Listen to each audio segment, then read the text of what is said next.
Grécia, uma terra dura, onde rochas contam histórias. Há mais de 24 séculos atrás, 300 homens ergueram seus escudos, desafiando assim a força massiva da tirania. Então, para a análise tática de hoje, o rei Leônidas versus o rei Xerxes. De um lado do tabuleiro, Xerxes, não um rei, mas sim o Deus Rei, com um gigantesco exército e uma ideia de que apenas o poder traz a vitória, e de que somente os fortes podem governar. E o confrontando, Leônidas, o rei soldado, em que a fé, o amor pela liberdade e a confiança em seus próximos o impulsionou a comandar na linha de frente de 300 homens, que eram tão impressionantes quanto ele mesmo em combate. Mas, espera aí, não é esse Leônidas, e nem esse Xerxes. São esses caras aqui.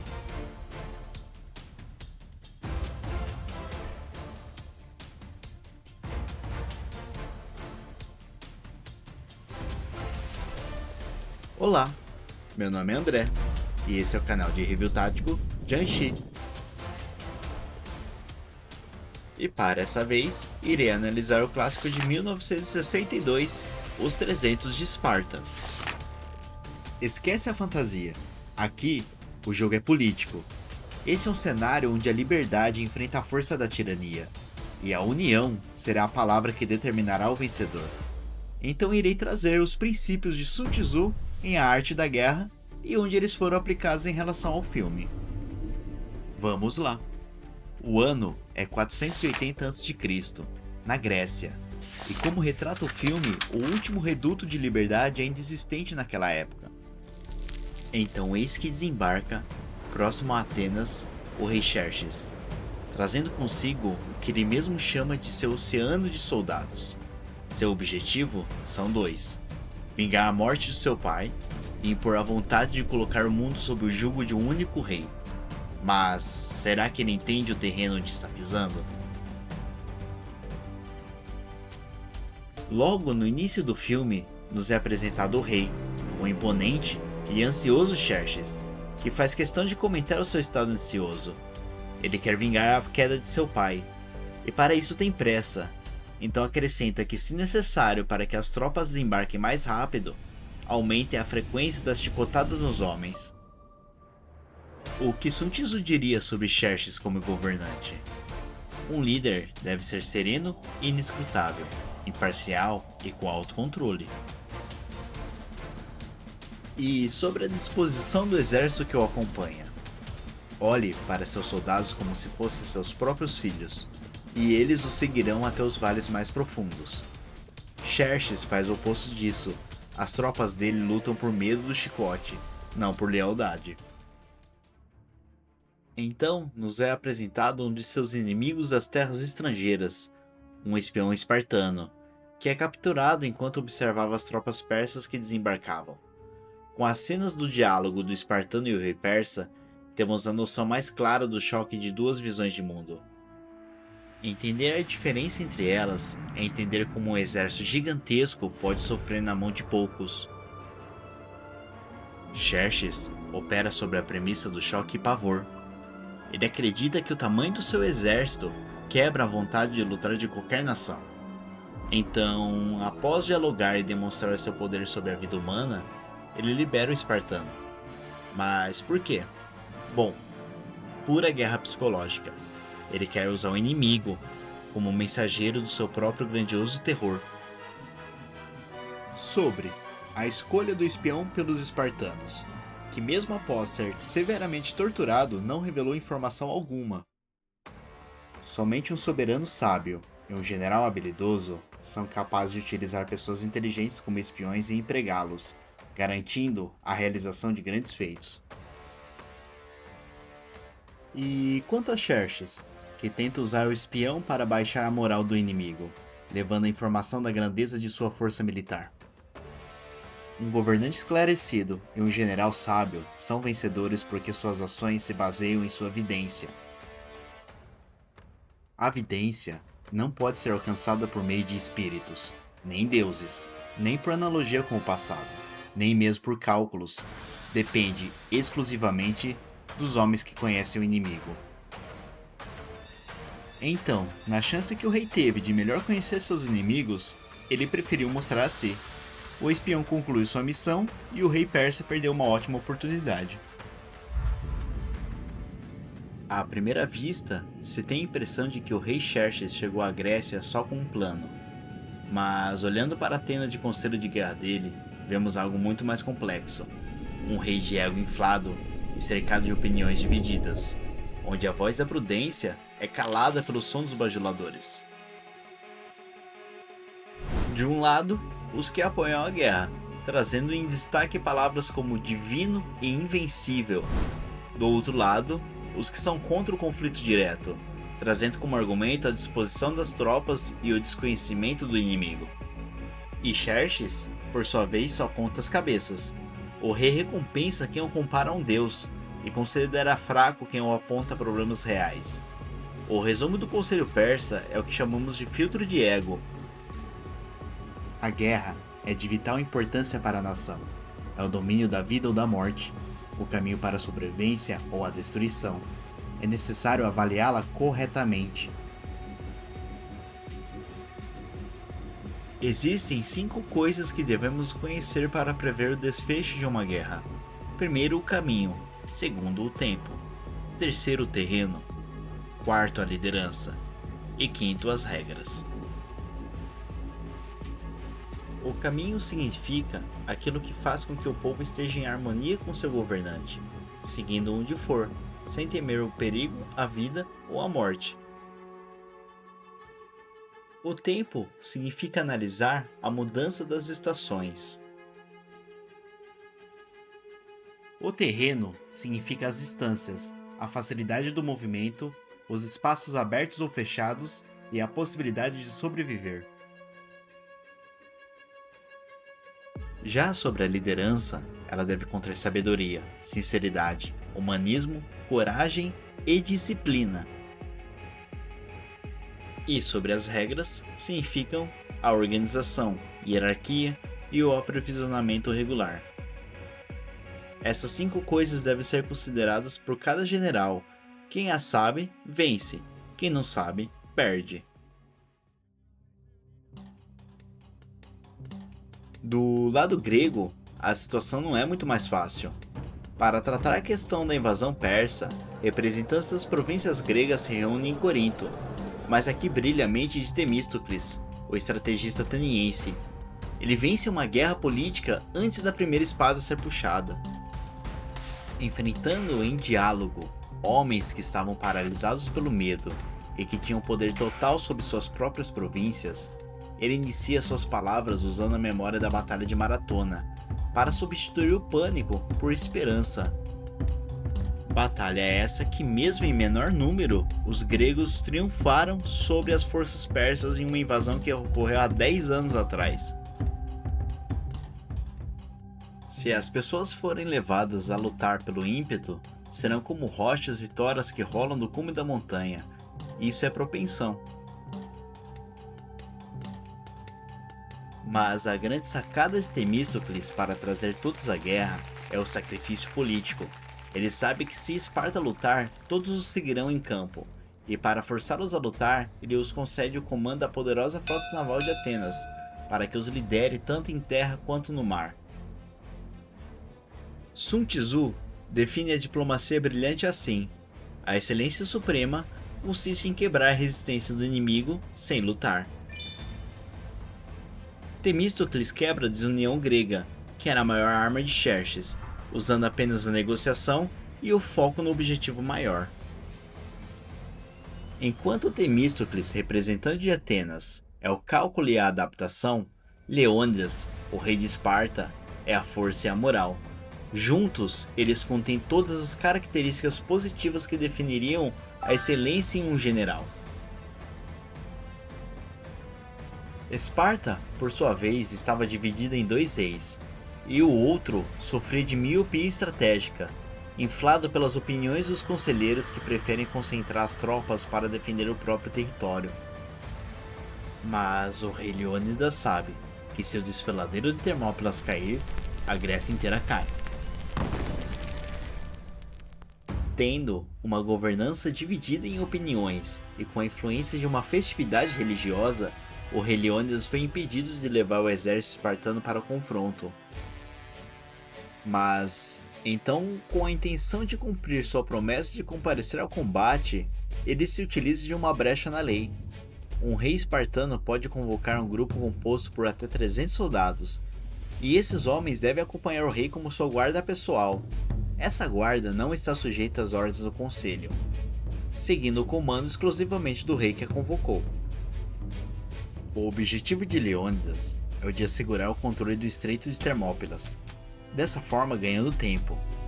Tempo necessário para que as cidades-estados gregas reúnam seus exércitos, e tempo para que as logísticas de Xerxes de estar sob o comando de um exército tão gigantesco se torne o seu principal problema. Embora o filme não cite precisamente quantos soldados Xerxes tinha à sua disposição, é ressaltado um número elevado, em comentários como um oceano de soldados, e de que durante a noite as fogueiras dos acampamentos são mais numerosas que as estrelas no céu. Então, para um cálculo rápido, vamos considerar que o rei tinha desembarcado nas terras gregas um número de 1 milhão de soldados, algo plausível para o deus rei persa. Na tela do cinema, isso soa épico, mas na mesa de planejamento de um general, isso soa como suicídio logístico. Vamos fazer as contas matemáticas que o conselheiro tentou mostrar a Xerxes. Um soldado em marcha sob o sol e vestindo armaduras precisa de um mínimo de 4 litros de água por dia apenas para não desmaiar de desidratação. Multiplique isso por 1 milhão de homens, são 4 milhões de litros de água diários. E nós nem contamos os cavalos, que consomem cerca de 20 a 30 litros diários cada um. Quando os registros históricos dizem que o exército persa bebia rios até secarem, isso não é uma metáfora poética, era uma necessidade biológica desesperadora. Agora, a comida. O requisito calórico mínimo de grãos e trigos para manter um soldado lutando é de 1,5 kg por dia. E como você transportava 1.500 toneladas de comidas diárias na antiguidade? Em carroças, puxadas por bois e mulas. Uma carroça de madeira da época carregava em média 500 quilos. Isso significa que Xerxes precisaria de 3.000 carroças chegando perfeitamente ao acampamento todos os dias, apenas para alimentar os humanos. Mas é aqui que entra o paradoxo logístico que Sun Tzu conhecia muito bem. Os animais que puxam a comida também sentem fome. Se a linha de suprimento for muito longa, o animal de carga consome toda a comida que ele mesmo está carregando antes de chegar aos soldados. É por isso que a Batalha de Termópilas foi uma genialidade e uma catástrofe simultânea. Quando Leônidas fechou o desfiladeiro, ele não estava apenas matando persas com lanças, ele estava acionando o cronômetro de inanição. Cada dia que Xerxes ficava parado em frente aos 300 espartanos, seu exército consumia 4 milhões de litros de água e 1.500 toneladas de comida em um terreno estéril e hostil, esgotando os recursos locais em questão de horas. Leônidas não precisava matar 1 milhão de homens com espadas, ele só precisava segurá-los ali, tempo suficiente para que a natureza, a fome e a falência logística quebrassem o Império Persa por dentro. E por que Leônidas escolhera Termópilas? Porque do ponto de onde os persas desembarcaram, essa era a única passagem que o inimigo podia usar para avançar, criando assim um funil mortal. O rei Xerxes foi aconselhado por um de seus generais de que o estreito era de grande importância e que fosse ocupado o quanto antes, assegurando assim o controle do que seriam os portões da Grécia. Mas o rei acredita tanto no poder de sua força que não se importa se o estreito for capturado primeiro pelo inimigo. Afinal, a quantia e número de seu exército é algo que causaria uma desvantagem gigantesca a qualquer oponente. Existem 3 maneiras pelas quais um governante leva o exército ao desastre. Quando ordena que ele avance no momento de se retirar, ou quando ordena que ele se retire no momento de avançar. Quando ignora assuntos militares, mas interfere neles, perturbando seu desenrolar. e quando se intromete na cadeia de comando, ignorando seus problemas e instaurando a incerteza entre os oficiais. Durante a marcha de Leônidas e os 300 espartanos em direção a Termópilas, o rei encontra com o ateniense Temístocles, que o informa sobre as condições da frota naval. Para ser mais exato, uma diferença de 4 navios persas mais auxiliares para cada navio grego, o que dá, pelos cálculos de Leônidas, uma desvantagem de 6 para 1 em questão de força naval. Então chegamos ao destino, e a ordem é dada. Do portão central de Termópilas, nenhum espartano deverá recuar. Um único caminho estreito, em que de um lado as montanhas rochosas e do outro o mar revolto, por consequência cria um território mortal. Território mortal é aquele no qual um exército só sobrevive se lutar desesperadamente. Situe as tropas em um território mortal, para que elas não tenham saídas e lutem ferozmente.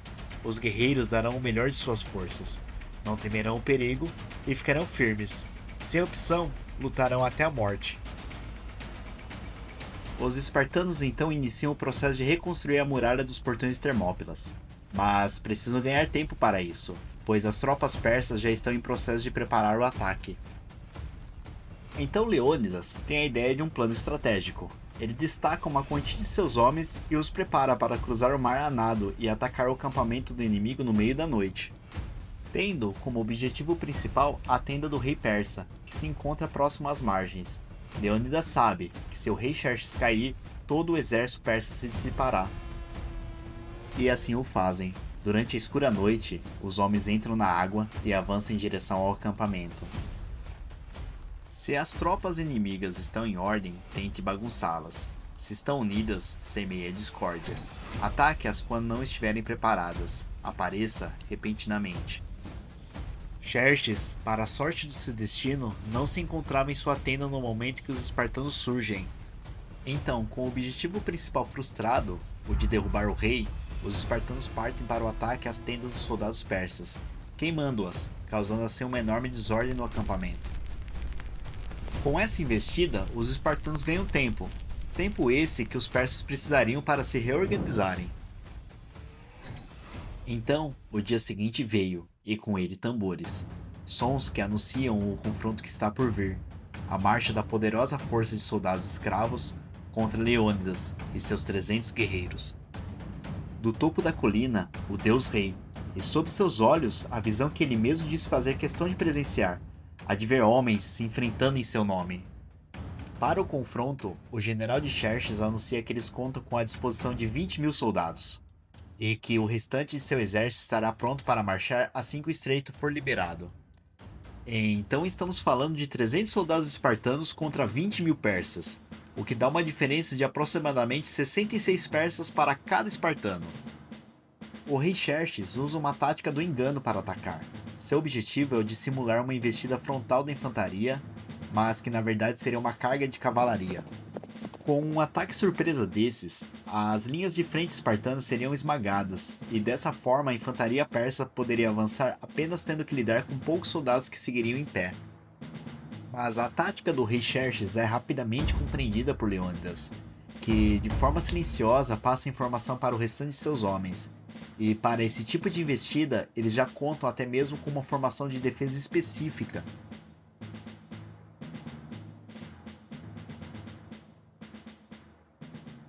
As tropas persas se lançam ao ataque, ao clamor de milhares, mas ao chegarem ao confronto, a infantaria descobre que a armadilha de Xerxes fora neutralizada pela disciplina de ferro. Os espartanos se fecham em uma falange impenetrável, uma parede de bronze e lanças que transforma o avanço persa em um massacre. Cada investida inimiga é repelida, os corpos dos invasores se amontoam, servindo como uma barreira adicional que bloqueia o caminho de quem vem atrás. A superioridade numérica de Xerxes torna-se sua maior fraqueza, naquele território afunilado onde apenas uma fração de seu exército pode lutar por vez. Frustrado com a derrota de sua infantaria regular, Xerxes é aconselhado a enviar sua guarda de elite, os Imortais. E a nova ordem é dada. Os Imortais marcham, com elegância e terror, acreditando que sua reputação dobrará o joelho dos gregos. No entanto, Leônidas tem um plano. Ele ordena que um de seus soldados avance em meio ao campo e finge estar morto. O plano era o seguinte: assim que metade das tropas imortais passarem por ele, ele deverá colocar fogo no campo, criando assim um muro inflamável que separará as tropas imortais. O choque é brutal, mas os espartanos, treinados para a perfeição marcial, provam que até mesmo os imortais sangram diante da determinação de homens livres. A maré da batalha só começa a virar quando a traição surge das sombras. Um pastor local, movido pela ganância, revela a Xerxes o segredo que selará o destino da guerra, uma trilha oculta pelas montanhas, que permite contornar o desfiladeiro e atacar os espartanos pelas costas. Ao receber a notícia de que está sendo cercado, Leônidas compreende que o fim é inevitável. Então, em um último ato de liderança e sacrifício, ele ordena que o restante dos aliados gregos recuem para lutar outro dia, mantendo consigo apenas os espartanos. O objetivo agora não é mais a vitória, mas sim o exemplo. O confronto final ocorre sob a luz de um sol que parece hesitar em se pôr. Cercado por todos os lados, os espartanos lutam até que suas lanças se quebrem. Quando as lanças falham, usam suas espadas. Leônidas cai em combate, e a luta em torno do seu corpo torna-se a mais feroz de toda a guerra. Xerxes, temendo perder ainda mais homens em um combate corpo a corpo contra guerreiros que já não têm nada a perder, ordena a retirada de suas tropas, e comanda que os arqueiros disparem. Uma chuva de flechas escurece o céu, caindo impiedosamente sobre os últimos defensores.